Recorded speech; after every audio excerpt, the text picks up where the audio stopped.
उसी जंगल में एक परिवार रहता था। उस परिवार में चिंकू बंदर, उसकी बहन चिंकी खरगोश और उसकी मम्मी सोनी लोमड़ी और चिंकू के पापा अनुज हाथी रहते थे। सभी के सभी चिंकू बंदर से बहुत ही परेशान रहते थे, क्योंकि वह किसी की बात नहीं सुनता था और न ही किसी की बात मानता था। वह बस अपनी ही मन की करता था। एक दिन सोनी, बेटा चिंकू और चिंकी, चलो स्कूल के लिए तैयार हो जाओ वरना लेट हो जाओगे। आज वैसे भी तुम दोनों का टेस्ट है ना, चलो चलो जल्दी तैयार हो जाओ। चिंकू बंदर और चिंकी खरगोश दोनों तैयार हो जाते हैं और स्कूल चले जाते हैं। वहाँ से आते समय चिंकू को बहुत तेज भूख लगती है, तो वह अपनी मम्मी से कहता है, चिंकू मम्मी मुझे बहुत जोर से भूख लगी है, जल्दी से कुछ खाने के लिए दीजिए ना, तब तक मैं टीवी देख लेता हूँ। चिंकू ऐसा कहकर टीवी देखना शुरू कर देता है। तभी वह देखता है कि उसकी टीवी पर फेवरेट सुपर हीरो सुपरमैन की फिल्म आ रही है, तो वह उसे देखकर बहुत खुश हो जाता है और खुशी खुशी टीवी देखने लगता है। मूवी देखते हुए उसे ये भी याद नहीं रहता कि उसे बहुत जोर से भूख लगी थी। सोनी, चिंकू बेटा ये लो खाना खा लो, तुम्हें बहुत जोर से भूख लगी थी ना। चिंकू, हाँ मम्मी आप खाना टेबल पर रख दो, मैं थोड़ी देर में खा लूंगा। सोनी, बेटा पहले खाना खा लो, टीवी तो बाद में भी देख सकते हो ना। चिंकू, नहीं मम्मी आज मेरे सुपर हीरो सुपरमैन की मूवी आ रही है, इसलिए मैं आज तो मूवी देखूंगा। आप खाना टेबल पर रख दो, मैं खा लूंगा मम्मी। सोनी लोमड़ी खाना टेबल पर रखकर चली जाती है। चिंकू मूवी देखने के चक्कर में खाना खाना भी भूल जाता है। बहुत देर के बाद जब मम्मी घर वापस आती है तो देखती है कि खाना तो वैसा का वैसा ही रखा है। यह देख वह बहुत गुस्सा होती है। सोनी, चिंकू टीवी को बंद करो और पढ़ने के लिए बैठ जाओ, समझे? तुम्हें तो बहुत भूख लगी थी ना, ये खाना क्यों नहीं खाया अब तक? तुम्हें कोई भूख नहीं लगी थी, चलो पढ़ाई करो। चिंकी भी पढ़ रही है ना, जाओ कमरे में। चिंकू, मम्मी मैं एक सुपर हीरो हूँ और सुपर हीरो को पढ़ने लिखने की जरूरत नहीं होती है, वह बहुत ताकतवर होता है जैसे कि मैं हूँ। आप जाओ और मुझे सुपरमैन की मूवी देखने दो। सोनी गुस्सा होकर अपने रूम में आती है और अनुज से कहती है, सोनी, देखिए सोनू जब से स्कूल से आया है तब से टीवी में ही लगा हुआ है, खाना भी नहीं खाया और पढ़ने भी नहीं जा रहा है। अब आप ही उसे समझाइए, मैं तो उसे समझा कर थक गई हूँ। अनुज तुम उदास मत हो, मैं भी चिंकू को समझाता हूँ। अनुज चिंकी को समझाने के लिए जाता है, मगर चिंकू को तो सुपरमैन का भूत सवार हो गया था, इसलिए वह वहाँ किसी की नहीं सुनने वाला था। अनुज भी हार मानकर अपने रूम में आ जाता है। ऐसे ही दिन बीत जाते हैं। तभी एक दिन दादाजी घर पर आते हैं और अनुज और सोनी से उदासी की वजह पूछते हैं, तो अनुज और सोनी सब बता देते हैं। अशोक, तुम फिक्र मत करो, मैं भी चिंकू को ठीक कर देता हूँ। शहर दादाजी घर के बाहर आते हैं और बिजली की सप्लाई बंद कर देते हैं और पूरे घर की लाइट भाग जाती है। चिंकू, ये क्या हुआ,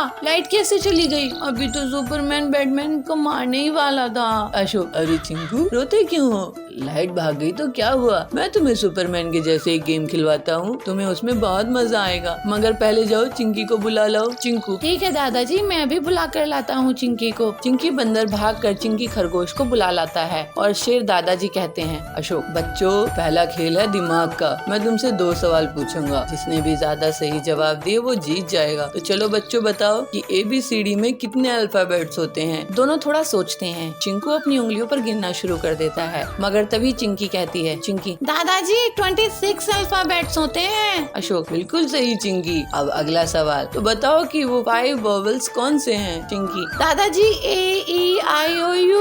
वाह चिंकी, तुम तो जीत गई। चलो अब अगला गेम खेलते हैं, आर्म रेसलिंग। चिंकू, दादाजी देखना, इसमें तो मैं बहुत ही आसानी से जीत जाऊंगा। अशोक, अभी से फैसला कर लिया तुमने, पहले खेल तो शुरू करो। दोनों आर्म रेसलिंग शुरू करते हैं, मगर चिंकी इसमें भी जीत जाती है। चिंकी, ये जीत गई, मैंने भैया को हरा दिया।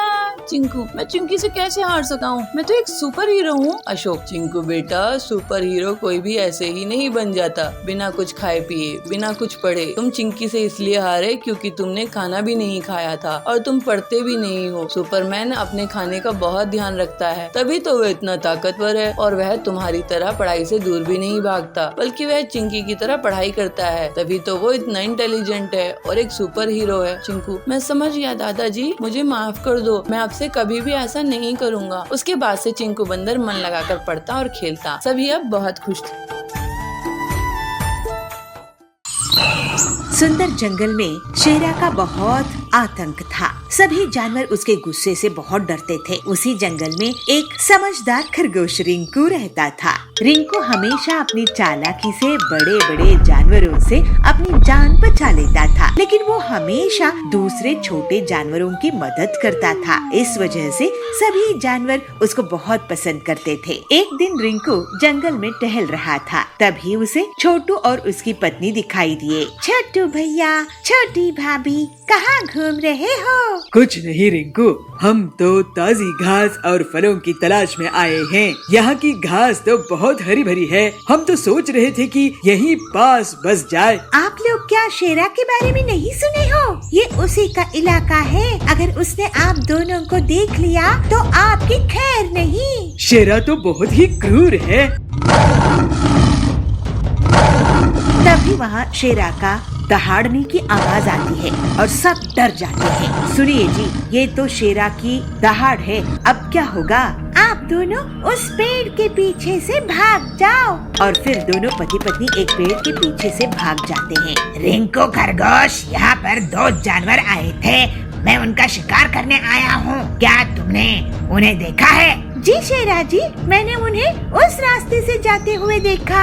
रिंकू शेरा को दूसरी तरफ इशारा करके भेज देता है। छोटू और छोटी रिंकू के पास आते हैं। तुम्हारा शुक्रिया रिंकू भैया। अब आप दोनों यहाँ पर घास खाकर जल्दी से चले जाओ। इसके बाद दोनों पति पत्नी घास खाकर वहाँ से चले जाते हैं। दूसरे दिन वही दोनों उस घास के मैदान के पास एक तालाब में रिंकू को मिल जाते हैं। छोटू भैया, छोटी भाभी, आप दोनों के जाने के बाद शेरा फिर से आया था और मुझे धमका कर गया है कि अगर अगली बार उसको उसके शिकार का सही पता नहीं मिला तो वो मुझे ही खा जाएगा। आपने हमारी जान बचाने के लिए अपनी जान खतरे में डाली भैया, आपका बहुत धन्यवाद। दोनों पति पत्नी वहाँ से भाग जाते हैं। तो शेर वहाँ पे आकर कहता है, रिंकू, तू मुझे यहाँ और भी जानवरों की आवाजें आ रही थी। तू किससे बात कर रहा था? जरा बताना मुझे। मेरी धमकी याद है ना? अगर तू मुझे सच नहीं बताएगा तो आज तो मैं तुझे ही खा जाऊंगा। रिंकू बहुत डर जाता है। वो सोचने लगता है, शेरा बहुत ताकतवर है और इससे हर बार झूठ बोलने का एक ही मतलब है कि इसकी दावत बन जाना। अब मैं क्या करूं? मेरी भी जान खतरे में है। सच कहूंगा तो पति पत्नी मारे जाएंगे, झूठ बोला तो मैं मारा जाऊंगा। लेकिन आखिर हम सब कब तक इस शेरा से डर के रहेंगे? सोच क्या रहा है? जवाब दे। शेरा जी, मैं पानी से बात कर रहा था। आप भी बात करके देख लो। पानी से? पानी में क्या है? आप ही देख लो, उसमें शायद आपको शिकार करने के लिए कोई मिल जाए। शेरा पानी में झांक कर देखता है। मुझे तो कुछ नहीं दिख रहा है। रिंकू इशारों से छोटू और छोटी को बुलाता है। ध्यान से आगे जाकर देखो शेरा जी, आपका शिकार है वहाँ। शेरा जैसे ही थोड़ा और आगे बढ़ता है तभी उसे पीछे से रिंकू और छोटू छोटी धक्का दे देते हैं और उसको तालाब में गिरा देते हैं। मुझे बचाओ, मुझे तैरना नहीं आता है, मुझे बचाओ। शेरा डर के कारण चिल्लाने लगता है। उसकी आवाज सुनकर बहुत से जानवर आते हैं। शेरा, तुम सबको डराते हो। अपनी ताकत का तुम्हें बहुत घमंड है। अगर तुम हम सबको तंग करना छोड़ोगे तभी तुम्हें बचाएंगे। इसको मत बचाओ रिंकू। नहीं छोटू भाई, पूरे जंगल के सामने ये मदद मांगकर साबित कर चुका है कि इसको भी डर लगता है। मैं वादा करता हूँ कि मैं तंग नहीं करूँगा। और फिर सबके सामने रिंकू रस्सी फेंककर शेरा को बचाता है। शेरा शर्मिंदा हो जाता है और फिर वो कभी भी अपनी ताकत का गलत इस्तेमाल नहीं करता है और पूरे जंगल में अब रिंकू की सूझबूझ की तारीफ होने लगती है। इसी तरह से रिंकू इतनी मुश्किल में भी अपनी हिम्मत और होशियारी से मुसीबत खत्म करने में कामयाब होता है। सिरपुर के जंगल में पीलू चिड़िया संतरे की खेती किया करती थी। उसके संतरों की खुशबू से पक्षियों को बहुत लालच आता था। उसके संतरे पूरे जंगल में बहुत स्वादिष्ट होते थे और उसे बेचकर उसकी अच्छी खासी कमाई होती थी। उसी जंगल में सुंदरी कौवी अपने बेटे कालू कौवे के साथ रहती थी। एक दिन सुंदरी कालू के साथ अपने घर के बाहर बैठी थी। वे दोनों लालच भरी निगाहों से पीलू के संतरे के बाग को देख रहे थे। कालू सुंदरी से कहता है, माँ माँ मुझे संतरे खाने का मन कर रहा है, तुम मुझे संतरे ला कर दो ना। सुंदरी उससे कहती है, मेरे पास अभी इतने पैसे नहीं हैं कि मैं तुझे संतरे ला कर दूं। अरे माँ तो क्या हुआ, तुम पीलू के संतरों के बगीचे से संतरे चुरा लो ना। सुंदरी कहती है, अरे बेटा देख तो रहा है ना पीलू कैसे 24 घंटे वहाँ की चौकीदारी करती रहती है, अभी संतरे चुराना मुनासिब नहीं है। पीलू जब रात में सोने चले जाएगी तब हम संतरे चुरा सकते हैं। अरे लेकिन माँ रात तक मैं क्या इंतजार करूं, मुझे तो अभी संतरे खाने हैं। सुंदरी कहती है, मैं कुछ न कुछ तरीका निकालती हूँ। हाँ मुझे एक आइडिया सूझा है, तू ध्यान से सुन। मैं किसी तरह पीलू को आवाज लगाकर यहाँ पर बुलाऊंगी। जब पीलू मेरे पास आ जाए तो मैं उससे कुछ न कुछ बातें करते रहूंगी और उसका समय बर्बाद करूंगी। तब तक तू संतरे चुरा लेना। अरे वाह माँ तुम तो बहुत चालाक निकली। हा अब दोनों माँ बेटे ताजा ताजा संतरे खाएंगे। सुंदरी कहती है, चल अब तू जा, मैं पीलू को आवाज लगाती हूँ। फिर कालू वहाँ से चला जाता है और सुंदरी जोर जोर के पीलू को आवाज लगाती है, अरे पीलू मुझे बचाओ, पीलू मुझे बचाओ, लगता है मेरे किचन में आग लग गई है, पीलू जल्दी आओ, अरे जल्दी आओ। पीलू सुंदरी की चीख पुकार सुनकर उसके पास जाती है। पीलू सुंदरी के घर पहुंचती है। सुंदरी के घर से धुआं निकल रहा था। पीलू हिम्मत करके अंदर जाती है तो देखती है कि सुंदरी ने बहुत सारी अगरबत्ती जलाई थी, जिसकी वजह से उसके घर से धुआं निकल रहा था। ये देखकर पीलू सुंदरी से कहती है, अरे क्या सुंदरी काकी, आपने इतनी सारी अगरबत्ती जलाई है, आपके घर में आग वाग नहीं लगी है? सुंदरी कहती है, अरे लगता है ये कालू जलाकर चला गया होगा, मैं अभी आई, मुझे लगा घर में आग लग गई है। इस तरह से सुंदरी पीलू को बातों में उलझाए रखती है और उधर कालू ताजा ताजा संतरे तोड़ लेता है। पीलू सुंदरी के यहाँ से वापस चली जाती है। कालू ताजा संतरे लेकर अपनी माँ के पास पहुँचता है। फिर दोनों माँ और बेटे संतरों का मजा लेते हैं। इस तरह से अगले दिन सुंदरी फिर से पीलू को आवाज लगाती है, पीलू पीलू जल्दी आओ, लगता है मेरे घर में बिच्छू घुस आया है। पीलू फिर से सुंदरी के घर जाती है और जब वो घर के अंदर देखती है तो कहीं पर भी बिच्छू नहीं रहता है। वो सुंदरी से कहती है, काकी आपके घर कोई बिच्छू बिच्छू नहीं है, चलिए अब मैं अपने बगीचे की रखवाली के लिए वापस जाती हूँ। ऐसा कहकर पीलू वहाँ से चली जाती है और उसके पीछे से कालू फिर से ताजे संतरे तोड़कर अपने घर ले आता है। ऐसे ही कई दिनों तक सुंदरी और कालू पीलू के बगीचे से संतरे चुराकर खाते रहते हैं और मजे उड़ाते रहते हैं। एक शाम पीलू अपने संतरे के बगीचे में संतरे गिनती है। अरे मेरे संतरे लगातार कम कैसे होते जा रहे हैं, जरूर कोई इन्हें चुरा कर लेकर जा रहा है। अगले दिन सुंदरी फिर से पीलू का आवाज लगाती है, लेकिन पीलू उसके पास नहीं जाती है। आज चाहे कुछ हो जाए मैं तो अपना बगीचा छोड़कर नहीं जाऊंगी, मुझे इसकी चौकीदारी करनी ही पड़ेगी। सुंदरी और कालू निराश हो जाते हैं। कालू सुंदरी से कहता है, माँ ये पीलू तो बहुत चालाक निकली, ये तो टस से मस नहीं हो रही है, अब हम क्या करेंगे, आज लगता है संतरे खाने को नहीं मिलेंगे। सुंदरी कहती है, बेटा रात में जब पीलू सोने जाएगी तब हम संतरे चुरा लेंगे। इस तरह से दोनों माँ बेटे रात का इंतजार करते हैं। इधर पीलू अपने बगीचे में जाल बिछा देती है और सोचती है, मैं अब अपने बगीचे में जाल बिछा दी हूँ, अगर कोई चोर आएगा तो इसमें फंस जाएगा, फिर मैं उसे पकड़ लूंगी। रात होते ही सुंदरी और कालू पीलू के बगीचे में चोरी करने के लिए जाते हैं। वे खूब सारे संतरे तोड़ते रहते हैं और जैसे ही भागने की कोशिश करते हैं वे लोग जाल में फंस जाते हैं और जमीन में बहुत जोर से गिरते हैं और दर्द के मारे चिल्लाने लगते हैं। उनकी आवाज सुनकर वहाँ पर पीलू तुरंत आती है।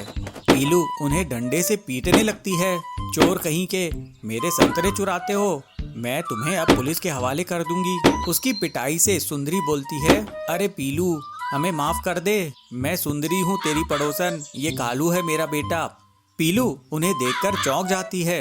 सुंदरी कहती है, बेटी हमें माफ कर दे, हमें पुलिस के हवाले मत कर। कालू कहता है, पीलू दीदी अगर आप शोर मचाओगी तो सभी पक्षी यहीं आ जाएंगे और फिर हमारी बहुत बदनामी होगी। पीलू कहती है, मैं आपको एक ही शर्त पे छोड़ूंगी कि आप मेरे पूरे नुकसान की डबल भरपाई करेंगे। फिर सुंदरी और कालू पीलू के बगीचे से जितने भी संतरे चुराए थे उनका 2 गुना दाम देते हैं। फिर पीलू उनसे वादा लेती है कि वे लोग आगे से कभी चोरी नहीं करेंगे। इसके बाद सुंदरी और कालू मेहनत करते और पैसे कमाते और पैसे देकर ही पीलू से संतरे खरीदते थे। पीलू इस बात से खुश थी कि ये वे लोग सुधर गए थे और उसकी अच्छी खासी कमाई होने लगी। टुन्नू लोमड़ी चोर को पकड़कर उसको पुलिस के हवाले कर देते हैं। पिंकी, दादाजी मुझे माफ कर दो। तू क्यों माफी मांग रहा है? तूने क्या किया? इसलिए क्योंकि मैं रॉकी को जंगल में छोड़ आया था। पर पिंकी बंदरिया और कुन्नू सियार भाई बहन हैं। वो गांव में अपने मम्मी पापा और दादा दादी के साथ रहते हैं। एक दिन स्कूल में आते समय पिंकी बंदरिया की नजर कीचड़ में सने एक कुत्ते पर गई। वो बहुत छोटा था और रो रहा था। पिंकी को उस पर तरस आ गया, इसलिए वो उसके पास गई और अपनी बोतल का कच्चा पानी उसने उस पर डाला और उसे अपनी गोद में उठा लिया। पिंकी छोड़ इसे, देखिए कितना गंदा है और कितनी बदबू आ रही है इसमें से। छी, छोड़ इसको। नहीं कुन्नू, मैं इसको नहीं छोड़ सकती। पता नहीं इसके माँ बाप कहाँ हैं और देखो तो बेचारा रो रहा है। मैं इसको अपने साथ लेकर चल रही हूँ, ठीक है ना? पिंकी उस कुत्ते को अपने साथ ले आती है और उसको खाना खिलाती है और उसे अपने पास लेटाकर टीवी भी दिखाती है। कुन्नू ये देख बहुत गुस्सा हो जाता है। पिंकी, उतार इसको, ये हम दोनों का बेड है ना, तूने इसको कैसे बिठाया? उतार इसको अभी, कितना गंदा है ये, नाली में रहता है, उतार इसको। कुन्नू, ये छोटा सा ही तो है, जरा सी जगह ले लेगा तो क्या हो जाएगा? कुन्नू अब और गुस्सा हो जाता है और मन ही मन सोचता है, इस कुत्ते की वजह से मेरी बहन मुझे पराया कर रही है और मेरी चीजें भी छीन कर इसे दे रही है। इसका तो कुछ करना होगा, नहीं तो ये धीरे धीरे मुझसे सब कुछ छीन लेगा। पिंकी उस कुत्ते का नाम रॉकी रखती है। रॉकी के परिवार के बाकी लोग भी रॉकी से बहुत प्यार करने लगते हैं, पर कुन्नू अभी भी उसे घर से निकालने की तरकीबें सोचता रहता है। एक दिन वो रॉकी की पूंछ में पटाखे जलाने ही वाला था कि तभी वहाँ उसकी माँ चुनमुन नीलगाय आ गई। कुन्नू, ये तुम क्या कर रहे हो? उस बच्चे की पूंछ पर पटाखे क्यों जला रहे हो? कोई तुम्हारे साथ ऐसा करेगा तो कैसा लगेगा? छोड़ो उसको, लाओ मुझे दो। चुनमुन से डांट खाने के बाद भी कुन्नू नहीं सुधरता और फिर एक दिन रॉकी के खाने में मिर्ची डाल देता है। रॉकी वो दूध पीता उससे पहले ही उसके दादा टुन्नू शेर वहाँ पहुँच गए। कुन्नू, ये दूध लाल क्यों है? क्या मिलाया है इसमें? कुन्नू घबरा जाता है। सच सच बोलो कुन्नू। नहीं, कुछ भी नहीं दादाजी, वो तो ऐसे ही हो गया। मैं जानता हूँ तुम रॉकी को जरा भी प्यार नहीं करते हो और उसे घर से निकालना चाहते हो, पर बेटे ये बेचारा भी बहुत छोटा है, तो जानता भी नहीं कि तुम इसके साथ क्या क्या कर रहे हो, इसलिए ये सब छोड़ो और उसके साथ प्यार से पेश आओ, ठीक है? दादा के समझाने पर भी कुन्नू नहीं समझता और फिर एक रात वो रॉकी को लेकर जंगल में चला जाता है और उसे कहीं दूर छोड़ाता है और घर आकर सो जाता है। अब उस रॉकी को मैं ऐसी जगह छोड़ कर आया हूँ जहाँ से वो चाह कर भी वापस नहीं आ सकता और मैं जीऊंगा चैन की जिंदगी। अंधेरी रात हो चुकी थी, घर में सब सो चुके थे कि तभी एक लोमड़ी चोर उनके घर में घुस जाती है और एक एक करके घर का सारा कीमती सामान चुरा लेती है। पर जैसे ही वो घर के बाहर कदम रखती है वैसे ही रॉकी भौंकने लगता है और घर वाले सारे लोग जाग जाते हैं। तब तक रॉकी लोमड़ी चोर को हिलने तक नहीं देता। अच्छा, तो ये चोर हमारे घर में चोरी करने आया था। शाबाश रॉकी, अगर आज तुम नहीं होते पता नहीं क्या हो जाता। टुन्नू लोमड़ी चोर को पकड़कर उसको पुलिस के हवाले कर देते हैं। पिंकी,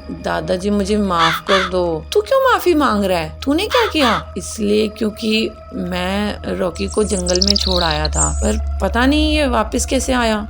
यही तो खासियत है मेरे दोस्त की। रॉकी, मुझे माफ कर दे प्लीज। सॉरी यार, अब हम दोस्त बन सकते हैं, तू दोस्ती करेगा मेरे से? रॉकी अपना एक पैर आगे बढ़ाता है और अब दोनों के बीच दोस्ती हो जाती है। रॉकी कुन्नू का भी दोस्त बन जाता है और फिर सब खुशी खुशी रहते हैं। मम्मी पापा, हम कहीं जा रहे हैं क्या? मम्मी, हाँ बच्चों, तुम्हारी नानी का कॉल आया था। वो कह रही थी कि बच्चों की स्कूल की छुट्टी पड़ गई है तो उनके पास आ जाओ, इसलिए हम आज ही गांव के लिए निकल रहे हैं। सर्दियों का मौसम चल रहा था। पीहू हिरन और चुनू बालू की स्कूल की भी छुट्टियां पड़ गई थी। वो दोनों दिन भर खेलते ही रहते थे। उनके साथ उनकी सोसाइटी के बच्चे भी खेलते रहते थे। एक दिन जब वो बाहर से खेलकर घर में आए तो उन्होंने देखा कि उनके मम्मी पापा कपड़ों को बैग में पैक कर रहे हैं। तो इस पर दोनों को उत्सुकता हुई, इसलिए दोनों ने एक साथ पूछा, मम्मी पापा, हम कहीं जा रहे हैं क्या? मम्मी, हाँ बच्चों, तुम्हारी नानी का कॉल आया था। वो कह रही थी कि बच्चों की स्कूल की छुट्टी पड़ गई है तो उनके पास आ जाओ, इसलिए हम आज ही गाँव के लिए निकल रहे हैं। ये सुनते ही दोनों खुशी से झूम उठे। ये हम नानी के पास जाएंगे, बहुत मजा आएगा। दोनों ने जल्दी जल्दी से अपना अपना बैग पैक किया और ट्रेन को पकड़कर नानी के गांव आ गए। वो जैसे ही नानी के घर पहुंचते हैं वैसे ही नानी बाहर निकल कर आती है और पीहू और चुन्नू को गले से लगा लेती है। अरे मेरे बच्चों, आ जाओ आ जाओ। अरे कितने बड़े हो गए हो तुम तो। आ जाओ, चलो अंदर चलो, तुम्हारे मौसा मौसी मामा मामी इंतजार कर रहे हैं। चलो चलो। वो जैसे ही घर के अंदर आते हैं वैसे ही पीहू और चुन्नू के मामा मामी और मौसा मौसी उनकी खातिरदारी में लग जाते हैं। अरे मेरे बच्चों, कैसे हो तुम? पिछली बार आए थे तो कितने छोटे थे, अब देखो कितने बड़े हो गए हो। देख पीहू, तेरी मौसी तेरे लिए क्या लाई है। ये तो मेरी फेवरेट चॉकलेट है। थैंक यू मौसी। पीहू और चुन्नू को भी बहुत अच्छा लग रहा था। उन्होंने सबको नमस्ते की। कुछ देर बाद वो अपने खेत पर पहुँचते हैं जहाँ गन्ने की फसल लगी हुई थी। मामा जी, मुझे गन्ना खाना है, एक गन्ना दो ना। अरे क्यों नहीं मेरी लाडो रानी, रुको मैं अभी तोड़ कर देता हूँ। मामा 2 गन्ने तोड़कर पीहू और चुन्नू को देते हैं। दोनों बड़े ही मजे से गन्ने का लुत्फ उठाते हैं। उसके बाद वो सरसों का खेत भी देखते हैं। मौसी जी, ये सरसों के फूल तो बहुत सुंदर है, मैं एक फोटो खिंचा लूं? क्यों नहीं, जरूर आओ, मैं तुम्हारी फोटो खींच देती हूँ। मौसी दोनों की फोटो खींचती है। तभी वो देखते हैं कि पास ही के खेत में कुछ गायें और भैंसें घास चर रही हैं। ये नजारा उन्हें और लुभाता है और वो आगे बढ़कर उन्हें चारा देते हैं। खेत को घूमने के बाद वो दोनों घर आ जाते हैं। रात भी हो जाती है, ठंड अब और बढ़ने लगती है। नाना जी, यहाँ पर बहुत ठंड है, मुंबई में तो इतनी ठंड नहीं पड़ती, कुछ करो ना। क्योंकि बच्चों, वहाँ पर खेत खलियान और पेड़ पौधे इतने नहीं हैं जितने यहाँ हैं, इसलिए यहाँ ठंड भी ज्यादा पड़ती है। पर तुम चिंता मत करो, मैं अभी आग जला देता हूँ। नाना जी लकड़ियों को इकट्ठा कर उन्हें जला देते हैं। तभी लाइट भी चली जाती है। ओह, अब लाइट भी चली गई नानी जी, पूरे घर में तो अंधेरा छा गया है, अब क्या करेंगे? मैं अभी लालटेन जला देती हूँ। नानी लालटेन जलाकर ले आती है। उसके बाद पीहू और चुन्नू का सोने का समय आ जाता है, पर वो अपने मम्मी पापा के पास ना सोकर नाना नानी के पास सोते हैं। नानी जी, कहानी सुनाओ ना, मुझे ना आपकी कहानी सुननी है। वो जो हम पिछली बार आए थे तब आपने एक कहानी सुनाई थी ना, वो मुझे बहुत अच्छी लगी थी। प्लीज वही वाली कहानी सुनाओ ना। कौन सी वाली बेटी, मुझे याद नहीं है, तुम बताओ तो मैं सुना दूं। वही नानी, वही वो कौवे वाली, वो प्यासे कौवे वाली जो आपने सुनाई थी। ओहो, वो वाली कहानी सुननी है तुम्हें? अजी तुम ही सुना दो ना इन्हें। अरे तुम ही सुना दो भाग्यवान। नानी कहानी सुनाना शुरू करती है। दोनों नाना नानी के बीच लेटे हुए थे और कहानी का लुत्फ उठा रहे थे। कहानी सुनते सुनते दोनों गहरी नींद में चले जाते हैं और सो जाते हैं।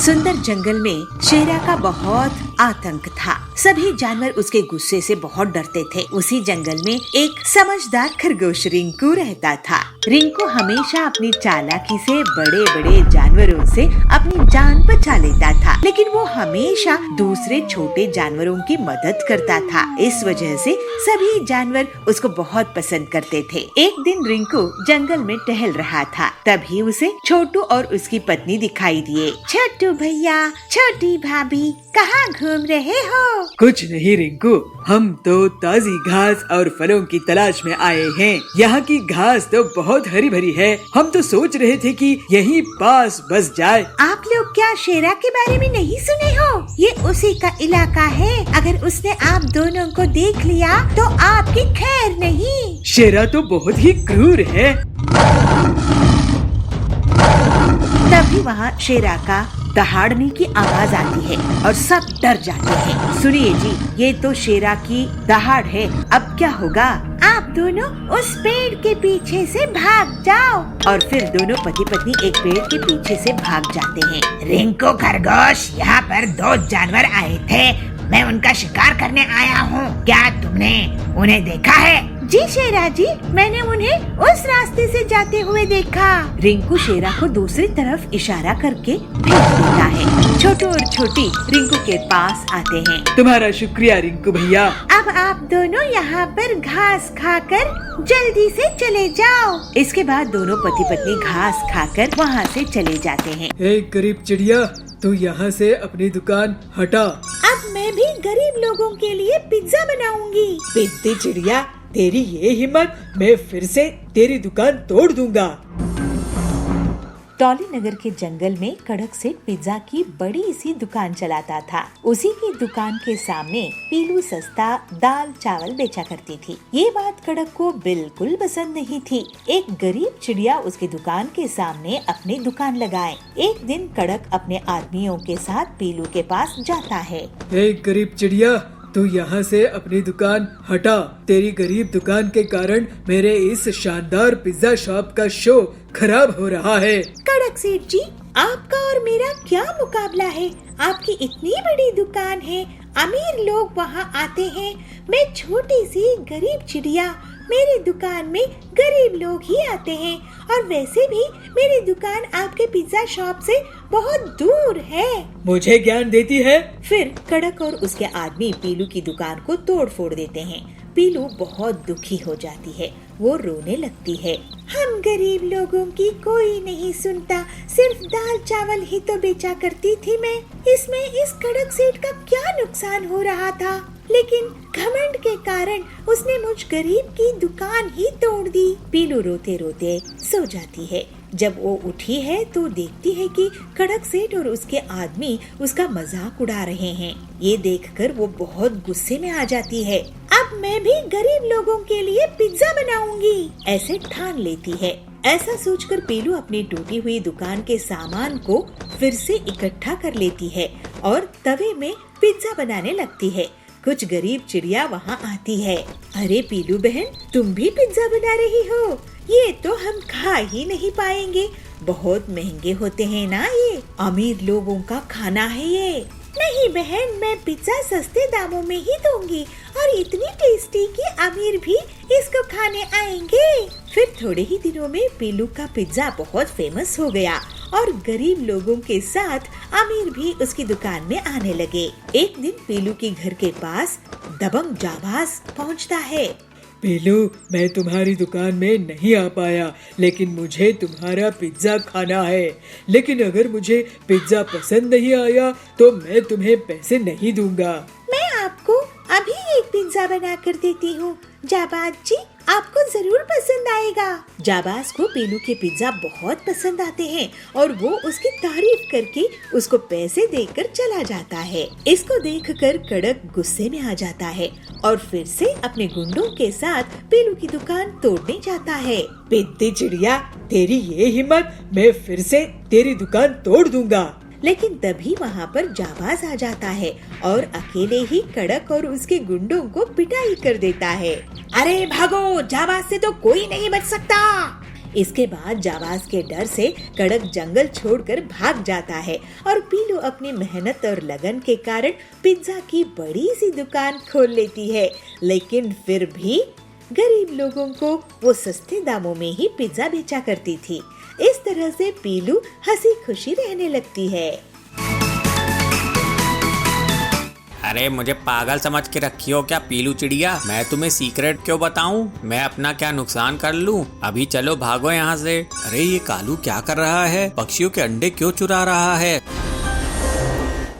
एक जंगल में पीलू चिड़िया अपने पति बबलू के साथ रहा करती थी। पीलू वड़ा पाव बेचकर अपना घर का खर्च चलाया करती थी। जंगल के पक्षी पीलू चिड़िया के ठेले से वड़ा पाव खरीदकर मजे से खाते थे। पीलू के वड़ा पाव की बिक्री देखकर कालू कौवा उससे बहुत जलता था और एक दिन कालू कौवे ने भी अपना ठेला पीलू के ठेले के सामने लगा दिया। कालू आवाज लगाकर वड़ा पाव बेचना शुरू कर देता है। आवाज, वड़ा पाव खाओ, गर्मा गर्म पंजाबी वड़ा पाव खाओ। अरे हरिया काका, इधर आओ इधर आओ। वहाँ कहाँ जा रहे हो वड़ा पाव खाने? अरे मेरा वड़ा पाव खाओगे तो सब खाना भूल जाओगे। इस तरह से कालू के आवाज देने पर हरिया काका उसके पास जाते हैं। अरे कालू, तूने भी वड़ा पाव की दुकान लगा ली? देखूं तो सही तेरे वड़ा पाव में कितना दम है, जरा एक प्लेट दे। अगर अच्छे नहीं हुए तो मैं तुझे पैसे नहीं दूंगा। अरे हरिया काका, एक बार खा के तो देखो, डबल लोगे। फिर हरी काका कालू के वड़ा पाव खाता है और उसकी बहुत तारीफ करता है। अरे वाह कालू, तूने तो बहुत ही कमाल के वड़ा पाव बनाए हैं। अब से मैं तेरी ही दुकान में आऊंगा। इसके बाद से तो कालू की दुकान निकल ही पड़ी। जो भी पक्षी उसके वड़ा पाव खाता उसकी बहुत तारीफ करता। कालू की दुकान चलने से पीलू को अपने वड़ा पाव बेचने में परेशानी आने लगी। इस तरह कई दिन निकल जाते हैं। पीलू को बहुत नुकसान होता है क्योंकि अब उसके ठेले में कोई भी पक्षी नहीं जाता था। पीलू सोचती है मैं ऐसा क्या करूं जिससे मेरे ठेले में फिर से भीड़ लगनी शुरू हो जाए, फिर से लोग मेरे वड़ा पाव खाने लग जाएं। मुझे कुछ न कुछ करना ही होगा, नहीं तो मेरी दुकान ही बंद हो जाएगी। ऐसा सोचकर पीलू कालू कौवे के पास जाती है और कालू से कहती है, कालू भैया आप वड़ा पाव में ऐसा क्या मिलाते हो जिससे सभी आपके यहाँ वड़ा पाव खाने आने लगे हैं? आप भी अगर मुझे सीक्रेट बता दो तो मैं कहीं दूर जाकर वड़ा पाव का ठेला लगा लूंगी, जिससे मेरी भी आमदनी फिर से शुरू हो सके। ऐसा सुनकर कालू उस पर गुस्सा करता है। अरे मुझे पागल समझ के रखी हो क्या पीलू चिड़िया? मैं तुम्हें सीक्रेट क्यों बताऊं? मैं अपना क्या नुकसान कर लूं? अभी चलो भागो यहाँ से। इस तरह से पीलू दुखी होकर वापस अपने ठेले पर आती है और सोचती है लगता है अब तो मुझे अपना ठेला बंद करना ही होगा। फिर पीलू शाम में अपनी दुकान बंद करके घर की ओर लौट रही थी। तभी पीलू की नजर कालू पर पड़ती है और पीलू कालू का पीछा करने लगती है। वो देखती है कि कालू दूसरे पक्षियों के घोंसले से उनके अंडे चुरा रहा है। पीलू सोचती है अरे ये कालू क्या कर रहा है, पक्षियों के अंडे क्यों चुरा रहा है। फिर पीलू कालू का पीछा करते हुए उसके घर तक पहुंच जाती है और देखती है कालू अंडों को ले जाकर वड़ा पाव के मसाले में फोड़कर मिला देता था। पीलू ये देखकर चौंक जाती है। वो सोचती है ओह ये राज है कालू के वड़ा पाव के स्वादिष्ट होने का, ये तो बहुत गलत बात है। फिर पीलू तुरंत उड़कर पक्षियों के पास जाती है और उन्हें पूरा सच सच बता देती है। चिड़िया पीलू से कहती है, पीलू बहन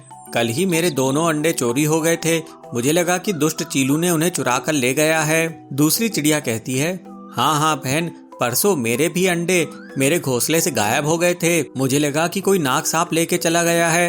हरिया काका कहते हैं, चलो चलकर हम उस बदमाश कालू को पकड़ते हैं और उसकी अच्छे से पिटाई करते हैं, वो हमारे अंडे हमें ही खिला रहा है। फिर सभी पक्षी कालू के घर पर धावा बोल देते हैं, क्यों रे कालू तू कितना बदमाश है, तू हमारे अंडे चुराकर हमें ही वड़ा पाव में मिलाकर खिला रहा था, अरे तुझे शर्म है कि नहीं? हाँ कालू भैया तुमको शर्म है कि नहीं? ये क्या तरीका है, तुम हमारे बच्चों को मार रहे हो, उन्हें पैदा ही होने नहीं दे रहे हो और उन्हें हमें ही खिला रहे हो, तुम इस जंगल में रहने के लायक नहीं हो। इतना कहकर पक्षी कालू की बुरी कदर पिटाई कर देते हैं। पिटाई खाकर कालू जंगल छोड़कर भाग जाता है। कालू के भाग जाने के बाद से सभी पक्षियों के अंडे फिर से सुरक्षित हो जाते हैं और पीलू की वड़ा पाव की दुकान एक बार फिर से चल पड़ती है। अब पीलू अपनी मेहनत से अच्छा खासा पैसा कमाने लगती है। इस तरह सभी पक्षी अब खुशी खुशी